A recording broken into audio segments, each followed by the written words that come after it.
एक 100 रुपए के बॉन्ड पेपर पे लिख के दियो, in future there will be no alliance with MIM। अगर मैं MIM से अलायंस कराता हूं, मैं KCR की औलाद नहीं बोल के दियो। आप लिखो, आप जब हम आपकी बात को ये भरोसा करेंगी। आप दिन में एक बात बोल रही हैं आप। अच्छा, मुझे तो इतना यकीन है कि KT रामाराव साहब शराब नहीं पीते, कोई पी के बयानात नहीं दिए होंगे। ये भी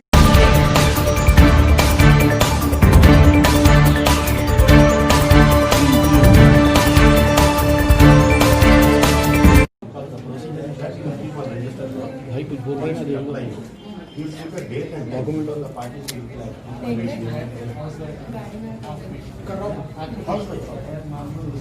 26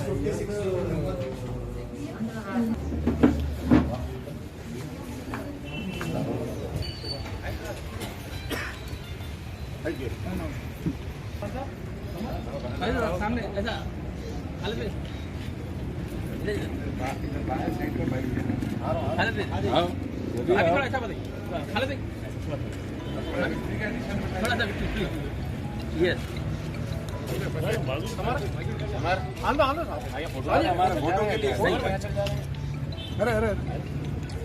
भाई आ जाइए।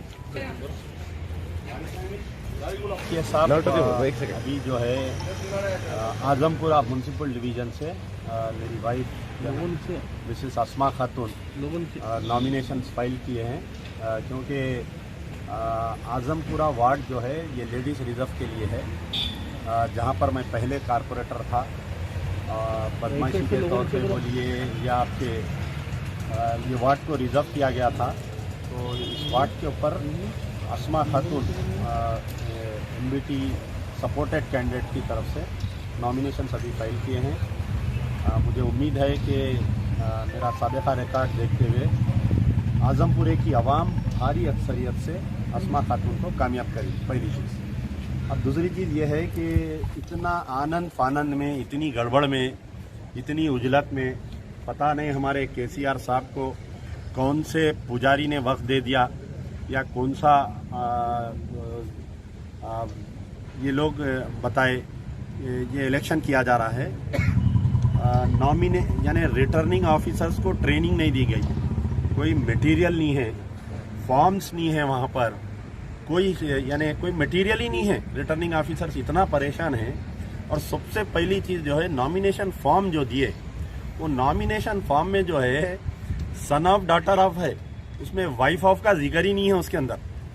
यानी जो भी कैंडिडेट, अगर कोई लेडीज कैंडिडेट है, 50% रिजर्वेशन है आउट ऑफ 150, तो उसमें वाइफ ऑफ का जिक्र ही नहीं है उसमें। नॉमिनेशन में एक बहुत बड़ा डिफॉल्ट है उसमें। और एक चीज़ ये कर रहे हैं कि जो प्रपोजर्स का सर्टिफिकेट्स दे रहे हैं, वो लोग जो सर्टिफिकेट्स दे रहे हैं प्रपोजर्स का असेंबली कॉन्स्टिट्यूंसी वाइज दे रहे हैं। यहाँ पर ये लोग जो चेक कर रहे हैं वो म्यूनसिपल डिवीजन वाइज चेक कर रहे हैं। तो उसमें जो है सीरियल नंबर भी चेंज हो जा रहा, पार्ट नंबर भी चेंज हो जा रहा, पोलिंग बूथ भी चेंज, यानी किसी किस्म की तैयारी नहीं है, लेकिन इलेक्शन करवा दे रहे हैं।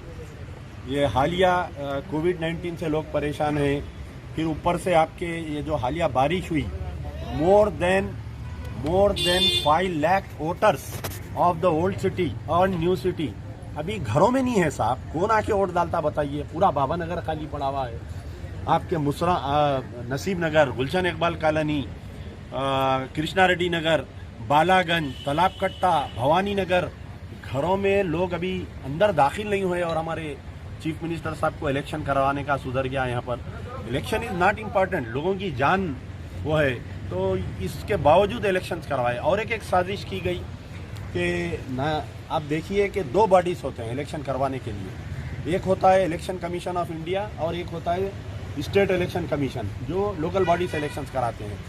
मजलिस बचाओ तहरीक MBT जो है 1992 से रजिस्टर्ड है, इलेक्शन कमीशन ऑफ इंडिया में भी रजिस्टर्ड है, स्टेट इलेक्शन कमीशन में। यूनाइटेड आंध्रा जब तक था, हम जब तक भी इलेक्शन लड़े, तेलंगाना अलग होने के बाद में हालिया 2016 का जो इलेक्शन वो भी हम लड़े, हमारी बगैर इत्तला के हमारे को डी रिकॉग्नाइज कर दिया गया। रिसेंटली जो तेलंगाना में म्यूनसिपल बॉडीज के इलेक्शन हुए, हमारे को मीटिंग में नहीं बुलाया जा रहा था, तो हम जाके मालूमात किए कि क्यों नहीं बुला रहे, तो बोले आपकी पार्टी को डी रिकॉग्नाइज कर दिए। उसकी वजूहत क्या बोले, तो बोल रहे हैं कि आप अकाउंट सबमिट नहीं करें, जबकि ऐसा कोई ऑर्डर नहीं है तेलंगाना स्टेट इलेक्शन कमीशन में आप कोई देने, क्योंकि हम इनकम टैक्स में बता रहे हैं हमारा पूरा, हम ये इलेक्शन कमीशन ऑफ इंडिया में बता रहे हैं। तेलंगाना स्टेट खैर हमारे साथ नाइंसाफी की, तो हम 2 अक्टूबर के दिन फ्रेश एप्लीकेशन दिए रजिस्ट्रेशन के लिए, और कानूनन 15 दिन के अंदर हमारे को रजिस्ट्रेशन करके सर्टिफिकेट देना था। पता नहीं जो इलेक्शन कमिश्नर को क्या दबाव था, समझ में नहीं आया। पहले तो कई दिन तक इलेक्शन कमीशन नहीं था, कोई एप्लीकेशन सबमिट नहीं कर रहे थे, सेक्रेटरी नहीं था वहाँ पर। नए इलेक्शन कमीशन आए, हम 2 अक्टूबर के दिन लिख जाके सबमिट करें, तो 2 अक्टूबर से 15 दिन क्या होते बोलिए आप, तो 17 अक्टूबर तक हमारे को दे देना था। लेकिन हमारे को रोजाना मैं दफ्तर को चक्कर काटता रहा। इवन मैं 16 अक्टूबर के दिन 17 अक्टूबर के दिन भी गया, इंस्पाइट ऑफ संडे सैटरडे, तो यही बोलते रहे कि आज शाम में दे रहे हैं आपको, सुबह में दे रहे हैं आपको। अचानक नोटिफिकेशन इशू कर दिया। अब नोटिफिकेशन इशू करने के बाद में कोर्ट में भी अगर हम गए तो हमारे को जो है कोर्ट यही बोलता है कि the ball has started running, आप बाद में आइए इलेक्शन के बाद में। खैर इलेक्शन कमीशन में जो हमारे साथ बदमाशी की गई, हम खामोश बैठने वाले नहीं है। Will go to High Court, will go to Supreme Court. कौन बदमाशी किया, किसका एजेंट था, वो पूरा निकालेंगे, उसका करेंगे, अच्छा काम करेंगे, उसको नहीं छोड़ेंगे। तो अब ये है अच्छे माहौल में ये जो है बल्दिया का इलेक्शन हो रहा है। लेकिन जो टीआरएस की तरफ से जो हमारी मस्जिदों को ढा दिया गया, 4 मस्जिदों को, एयरपोर्ट की एक खाना मस्जिद, कोतागुड़म की जो फॉरेस्ट की मस्जिद और सेक्रेटेरिएट की 2 मस्जिद, उन तमाम को सबक सिखाने का अल्लाह ने मौका दिया। मेरे वालिद मरूम अमानुल्लाह खान अक्सर कहा करते थे कि अगर किसी को अल्लाह ताला तबाही के रास्ते पर ले जाता है तो उसकी औलाद नहीं खींचता, उसकी शोहरत नहीं खींचता, उसकी जायदाद नहीं खींचता, सिर्फ और सिर्फ उसकी अक्ल पे पर्दा डाल देता।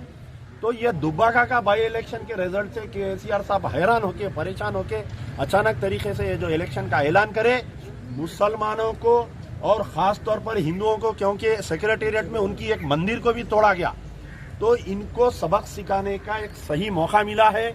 मैं समझता हूं कि अगर कोई मुसलमान टीआरएस को वोट देता है तो उसकी मुसलमानियत खतरे में है, उसको तजदीद ईमान करना पड़ेगा। उलमा मशाइखीन और खास तौर पर वो बिरयानी उलमा मशाइखीन से मेरी गुजारिश है, खुदारा अब वक्त आ गया है, आपके ईमान को कसौटी पे घसने का वक्त आ गया है हर मुसलमान को। केसीआर, अरे बड़ी हंसी आई मुझे, के.टी. रामाराव साहब कल बोल रहे कि हमारा एमआईएम से झगड़ा है ओल्ड सिटी में।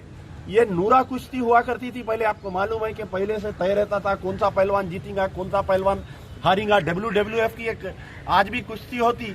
तो मैं चैलेंज कर रहा हूं केटीआर साहब को, आप एक एफिडेविट लिख के दीजिए, एफिडेविट पे लिख के अवाम के सामने दीजिए कि there will be no future alliance with AIMIM बोल के लिख के दीजिए। आप दुब्बाका के रिजल्ट से आप हैबत खा गए।